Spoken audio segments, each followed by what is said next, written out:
भाऊ, तुमच्याकडे bank account आहे ना, मग 1 एप्रिल 2000 पासून येणारा हा नवीन नियम तुम्हाला माहीतच पाहिजे. काय आहे हा नवीन नियम?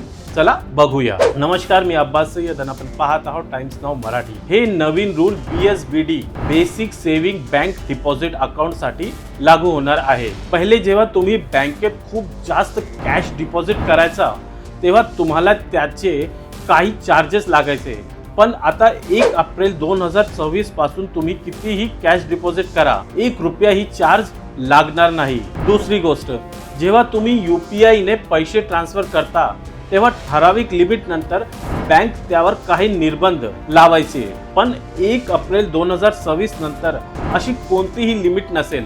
तुम्ही अनलिमिटेड ट्रान्झॅक्शन करू शकता.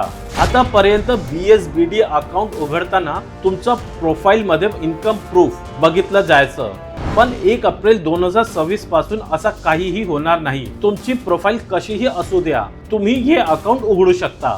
बँकिंग फीचर्स जसे की कॅश डिपॉझिट आणि विड्रॉवलवर सुद्धा काही लिमिट्स होत्या, पण 1 एप्रिल 2026 पासून यावर कोणताच लिमिटेशन नसणार आहे.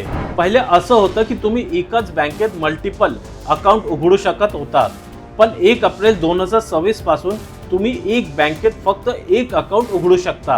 हो, पण दुसऱ्या बँकेत तुम्ही नक्कीच अकाउंट उघडू शकता. पहिले तुम्ही BSBD आणि सेव्हिंग अकाउंट एकत्र वापरू शकतात, पण आता तुम्हाला या दोघांपैकी एक अकाउंट वापरता येईल. आता तुम्हाला हे नियम समजले आहे ना? पण ज्यांना माहित नाही त्यांच्यासोबत हा व्हिडिओ नक्की शेअर करा, जेणेकरून ही माहिती त्यांच्यापर्यंत पोहोचेल. आणि अशाच कामाचे व्हिडिओ पाहण्यासाठी टाइम्स नाऊ मराठीला लाईक करा, शेअर करा, सबस्क्राईब करा. धन्यवाद.